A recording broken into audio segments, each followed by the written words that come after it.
ഈശോ മിശിഹായിക്ക് സ്തുതിയായിരിക്കട്ടെ. ഈശോയേറ്റ സ്നേഹിക്കപ്പെട്ട സഹോദരരെ, ഭൂതോച്ചാടന അനുഭവ പാഠങ്ങളുടെ 48ാമത്തെ സെഷനിലേക്ക് ഈശോയുടെ നാമത്തിൽ ഹൃദ്യമായ സ്വാഗതം. Hallelujah, hallelujah, hallelujah. കഴിഞ്ഞ സെഷനിൽ ഞാൻ പങ്കുവച്ചതായ ഒരു പെൺകുട്ടിയുടെ അനുഭവം ഉണ്ടല്ലോ.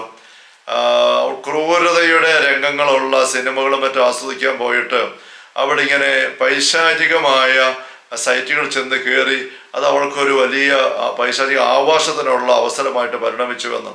അവിടെ ഈ പൈശാചിക സൈറ്റ് കയറി കഴിഞ്ഞപ്പോൾ അവൾ സാത്താൻ്റെ ചില സാന്നിധ്യങ്ങളല്ല, രൂപങ്ങളും ചിത്രങ്ങളും കാര്യങ്ങളുള്ള ഏതോ വീഡിയോസുകളിൽ ചെന്ന് കയറി അത് കണ്ടിങ്ങനെ ഇരുന്നിട്ട് മടുത്ത് അവൾ വെറുത്തിരിക്കുമ്പം അവള് ഈ പിശാചിനോട്, സാത്താനോട് ഇങ്ങനെ ഒരു ഡയലോഗ് നടത്തി, എന്നെ ആർക്കും വേണ്ട, നിനക്ക് വേണമെങ്കിൽ എന്നെ എടുത്തു, ഇങ്ങനെ പറച്ചിൽ പറഞ്ഞു.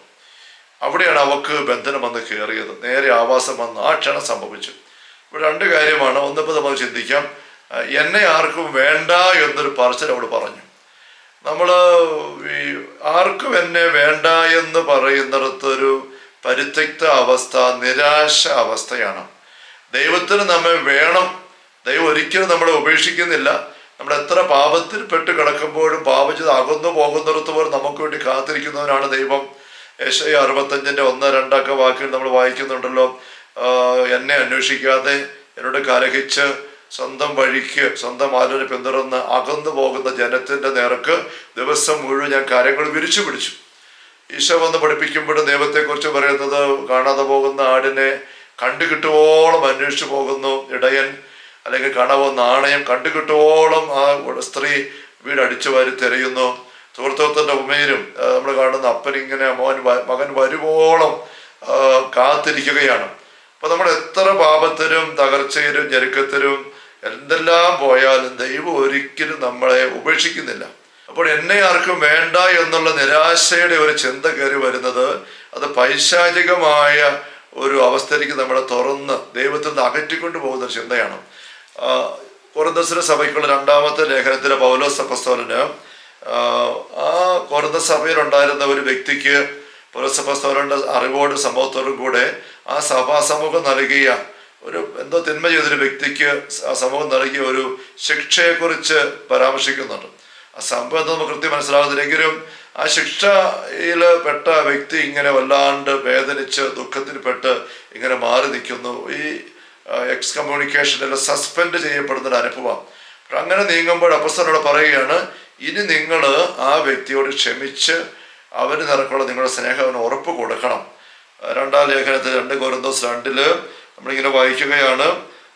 7ാം വാക്യത്തിൽ അപ്പോസ്തലൻ പറയുകയാണ്, അതുകൊണ്ട് അവൻ അഗാധ ദുഃഖത്തിൽ നിബന്ധിക്കാതിരിക്കുന്നതിന് നിങ്ങൾ അവനോട് ക്ഷമിക്കുകയും അവനെ ആശ്വസിപ്പിക്കുകയും ചെയ്യണം. നിങ്ങൾക്ക് അവനോടുള്ള സ്നേഹത്തെക്കുറിച്ച് അവന് ഉറപ്പ് വരുത്തണമെന്ന് ഞാൻ അഭ്യർത്ഥിക്കുന്നു. അപ്പോൾ അവനോട് ക്ഷമിക്കണം എന്ന് മാത്രമല്ല, ക്ഷമിച്ച് ആശ്വസിപ്പിക്കണം. അതും പോരാ, നിങ്ങൾക്ക് അവരുടെ സ്നേഹത്തെക്കുറിച്ച് ഉറപ്പ് കൊടുക്കണം. അപ്പം ഇത് 2-3 പ്രധാനപ്പെട്ട കാര്യങ്ങളാണ്. ക്ഷമിച്ചു, പക്ഷേ അവിടെ കിടക്കട്ടെ, ഞങ്ങൾക്ക് വെറുപ്പൊന്നുമില്ല, പടക്കമൊന്നുമില്ല, പക്ഷെ കുറച്ചുകൂടി അങ്ങനെ കിടക്കട്ടെ എന്ന് വെച്ചാൽ പറ്റിയല്ല. ക്ഷമിച്ചിട്ട് ആശ്വസിപ്പിക്കണം. ആശ്വസിപ്പിക്കുക എന്ന് പറയുന്നത് ഒരു ഭംഗിവാക്കിന് പോട്ടെ, എല്ലാം വിട്ടിരിക്കുന്നു, സാരമില്ല, ഓക്കെ എന്ന് പറഞ്ഞൊരു ആശ്വാസവാക്ക് ഭംഗിക്ക് പറഞ്ഞാൽ പോരാ. അപ്പോസ്തലൻ പറയാണ്, നിങ്ങൾക്ക് അവനോടുള്ള സ്നേഹത്തെക്കുറിച്ച് അവന് ഉറപ്പ് വരുത്തണം. എന്തുകൊണ്ട് അങ്ങനെ പറയാൻ കാരണം, മുന്നോട്ട് വരുമ്പോൾ അപ്പോസ്തലൻ പറയുകയാണ് 11ാമത്തെ വാക്യത്തിൽ, ഇത് സാത്താൻ നമ്മെ കബളിപ്പിക്കാതിരിക്കേണ്ടതിനാണ്, അവൻ്റെ തന്ത്രങ്ങളെപ്പറ്റി നമ്മൾ അജ്ഞരല്ലല്ലോ. അപ്പോൾ കണ്ടോ, അഗാധ ദുഃഖത്തിൽ പെട്ടിട്ട് ഒരു വ്യക്തി നിരാശയിലേക്ക് പോകാൻ ഇടവന്നാൽ ആ ദുഃഖം, നിരാശ, ആർക്കും എന്നെ വേണ്ട എന്നുള്ള ചിന്ത സാത്താന് കയറി പണിയാനുള്ളൊരു അവസരമായിട്ട് മാറും. കായൻ്റെയും ആബേലിൻ്റെയും സംഭവം നമ്മൾ ഉൽപ്പത്തി 4 വായിക്കുമ്പോൾ കായൻ അല്പം ഒരു സങ്കടമുണ്ടായ അവസരമാണ്, ബലി അർപ്പിച്ചു, പക്ഷേ ദൈവം അത് സ്വീകരിച്ചല്ല, തൻ്റെ അനുജൻ്റെ ബലി സ്വീകരിക്കുകയും ചെയ്തു. അല്പം ഇച്ഛാഭംഗമുണ്ടായി, അപ്പോൾ സങ്കടം വന്നു, ഒരു തിരസ്കരണ അനുഭവം. ദൈവം തന്നെ തിരസ്കരിച്ചല്ലോ, തൻ്റെ ബലി തിരസ്കരിച്ചല്ലോ, എന്നെ ദൈവത്തിന് വേണ്ട, എൻ്റെ ബലി വേണ്ട എന്നൊക്കെയുള്ള എൻ്റെ വാക്യം വരുന്നത്. അപ്പോൾ നമ്മൾ കാണുകയാണ് അവിടെ 5-6 വാക്കുകൾ ദൈവം തന്നെ കായനെ വിളിക്കുകയാണ്. കായൻ, എന്താ നിന്റെ മുഖം വാടിയിരിക്കുന്നത്, നീ എന്താ കോപിച്ചിരിക്കുന്നത്, നീ അങ്ങനെ വിഷമിക്കണ്ട, ഉചിതമായി പ്രവർത്തിച്ചാൽ നീ സ്വീകാര്യനാവും, എനിക്ക് തന്നെ ഇഷ്ടമാണ്, പക്ഷെ നീ അശ്രദ്ധമായിട്ട് ബലിയർപ്പിച്ചു, ഉചിതമായിട്ടല്ല ബലിയർപ്പിച്ചു, അതുകൊണ്ടാണ് നിനക്ക് നിന്റെ പേര് സ്വീകൃതമാകാതെ പോയത്. പക്ഷെ എനിക്ക് തന്നെ ഇഷ്ടമാണ്.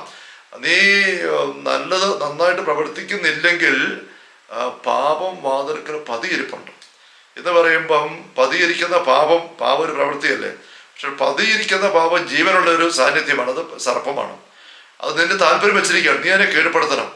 അപ്പം കായേന്റെ പടിവാതിൽക്കൽ സർപ്പം നേരത്തെ വൃക്ഷത്തിൽ പതിയിരുന്ന് ഹവ വന്നപ്പോൾ സംസാരിച്ച് ഹവയെ വീഴ്ചു, അതും വീണു. ഇനിയിപ്പോൾ അടുത്ത തലമുറയാണ് കായൻ ആബേൽ. അപ്പം അവിടെ കായേനെയാണ് സർപ്പം ഇപ്പം പിടിക്കാനായിട്ട് ഒരവസരം തുറന്നു വന്നിരിക്കുന്നത്. അത് ദൈവം മുന്നറിയിപ്പ് കൊടുക്കുകയാണ്, നിന്റെ താല്പര്യം വെച്ചിരിക്കുകയാണ്, നീ അതിനെ കീഴടക്കണം, അല്ലെങ്കിൽ നിന്നെ കീഴടക്കും. അപ്പം തമ്പുരാൻ നേരെ കായനെ ഇവിടെ സംസാരിക്കുകയാണ്. അവൻ്റെ തിരസ്കരണ അനുഭവം, അതിൻ്റെ സങ്കടം, ദുഃഖം, അത് എന്നെ ദൈവത്തിന് വേണ്ട, എന്നെ ആർക്കും വേണ്ട എന്നിപ്പോൾ ഈ പെൺകുട്ടി പറഞ്ഞ പോലെ ഒരവസ്ഥയിലേക്ക് അവൻ പോകുന്നത് കാണുമ്പോൾ ദൈവം ഇടപെടുകയാണ്. ഇത് തന്നെ പൗലോസ് അപ്പോസ്തലൻ കൊരിന്ത്യർ സഭക്കാരോട് പറയുന്നത്, നിങ്ങൾ അവൻ്റെ കാലത്ത് ഇടപെടണം, അവരോട് ക്ഷമിക്കണം, അവനെ ആശ്വസിപ്പിക്കണം, നിങ്ങൾക്ക് അവരുടെ സ്നേഹത്തിൽ ഉറപ്പ് കൊടുക്കണം. അല്ലെങ്കിൽ അവൻ്റെ പടിവാതിൽക്കൽ സർപ്പം പതിയിരിക്കുന്നുണ്ട്. പത്രോസ് പറയുന്ന പോലെ 1 പത്രോസ് 5:6-7 വാക്യങ്ങൾ, ആരെയാണ് വിഴുങ്ങണ്ട് നോക്കിക്കൊണ്ട് ശത്രുവായ പിശാച് അലറുന്ന സിംഹത്തെ ചുറ്റി നടക്കുകയാണ്. അപ്പൊ ആരെങ്കിലും ഇങ്ങനെ വിഷമിച്ച് വിഷാദിച്ച് സങ്കടപ്പെട്ടിരിക്കുന്നത് കാണുമ്പോൾ അവന് പിടികിട്ടും ഒരു എൻട്രി പോയിന്റ് ഉണ്ട് അവിടെ. പരിശുദ്ധാത്മാവിനോട് ചേർന്ന് പോകുന്ന വ്യക്തികൾ ആനന്ദം അനുഭവിക്കുന്ന വ്യക്തികളാണ്, സ്നേഹം അനുഭവിക്കുന്ന വ്യക്തികളാണ്. ആത്മാവിന്റെ ഫലങ്ങളുണ്ടല്ലോ, ആനന്ദം, സ്നേഹം എല്ലാം അവിടെയുണ്ട്, സമാധാനം എല്ലാം ഉണ്ട്. ഇതൊന്നും ഇല്ലെന്ന് കാണുന്നിടത്ത് സാത്താന് പറ്റിയ ഒരു വാതിൽ തുറന്ന് കിട്ടുകയാണ്. അതുകൊണ്ടാണ് പൗലോസ് അപ്പോസ്തലൻ അവർക്ക് മുന്നറിയിപ്പ് കൊടുക്കും, നിങ്ങൾ നിർബന്ധമായിട്ട് ക്ഷമിക്കണം, ചേർത്ത് പിടിക്കണം, സാത്താന്റെ തന്ത്രങ്ങളെ പറ്റി നിങ്ങൾ അറിവുള്ളവരായിരിക്കണം. പൗലോസ് അപ്പോസ്തലൻ അറിവുള്ളവരായിരുന്നു, സ്വർഗത്തിലെ ദൈവം അറിവുള്ളവരായതുകൊണ്ട് കായന് മുന്നറിയിപ്പ് കൊടുത്തത്. ഈ അറിവ് നമുക്കുണ്ടോ ഇത് നമ്മൾ ചിന്തിക്കണം. ഒന്ന്, നമ്മൾ തന്നെ ഒരു അഗാധമായ ദുഃഖം, നിരാശാപരമായ ഒരു തിരസ്കരണ ചിന്ത, എന്നെ ആർക്കും വേണ്ട എന്നുള്ള അവസ്ഥ, വിഷാദ അവസ്ഥയിലേക്ക് പോകാൻ ഇടവര നമ്മെ തന്നെ സൂക്ഷിക്കുക എന്നുള്ളത് പ്രധാനപ്പെട്ട കാര്യമാണ്.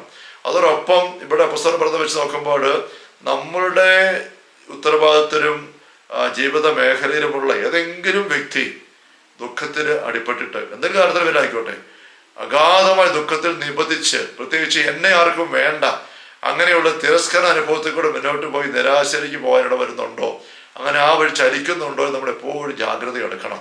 ശിക്ഷണം നമ്മൾ കൊടുക്കണം നമ്മുടെ മക്കൾക്കും, നമ്മുടെ ചുമതല കേൾപ്പിക്കപ്പെട്ടിരുന്നവർക്കൊക്കെ തിരുമേനി പോകുന്ന കാണുമ്പം കർശനം കൊടുക്കണം, തിരുത്തൽ കൊടുക്കണം, അങ്ങനെ ഒരു പൊക്കി എടുക്കണം. പക്ഷേ ഡോക്ടർമാർ കീറുമ്പോൾ, ശരീരം ഓപ്പറേഷന് വേണ്ടി കീറുമ്പം, രോഗാവസ്ഥ മാറ്റാൻ വേണ്ടി കീറുമ്പോൾ ഉത്തരവാദിത്തോടെ കീറുന്നത്. അത് കീറുമ്പം എല്ലാ കരുതലും എടുത്തിരിക്കും, അത് അപകടം ആവുകയില്ല.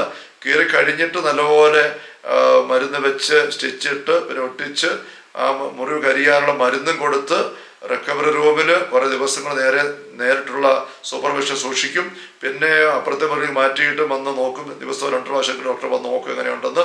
അങ്ങനെ നല്ല പരുപ്പൊന്നുമില്ല, അണുബാധയൊന്നും ഇല്ലെന്ന് ഉറപ്പാക്കിയിട്ട് വീട്ടിൽ പറഞ്ഞു വിടുള്ളൂ. അപ്പം നമ്മളുടെ ഏതെങ്കിലും ശിക്ഷ നടപടി ഒരു മുറിപ്പെടുത്തലാണല്ലോ, ഒരു ഓപ്പറേഷൻ പോലെയാണ്.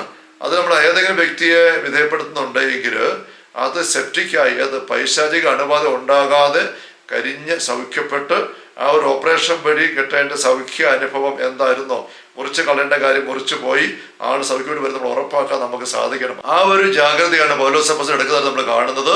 ഞാൻ ആദ്യം പങ്കുവെച്ചതായ പെൺകുട്ടിയുടെ കാര്യത്തിൽ ആ ഒരു ജാഗ്രത എടുക്കാനായിട്ട് ആങ്ങളയ്ക്കോ അമ്മയ്ക്കോ സാധിച്ചില്ല.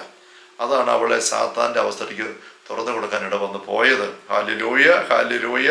കർത്താവ് യേശുമിശിഹായുടെ സമൃദ്ധമായ കൃപയും അനുഗ്രഹങ്ങളും പിതാവായ ദൈവത്തിൻ്റെ അവർണ്ണനീയമായ സ്നേഹവും പരിശുദ്ധാത്മാവായ ദൈവത്തിൻ്റെ നിരന്തരമായ സാന്നിധ്യ സഹവാസനം എല്ലാവരുടെയും കൂടെ ഉണ്ടായിരിക്കട്ടെ, ഇപ്പോഴും എപ്പോഴും എന്നേക്കും.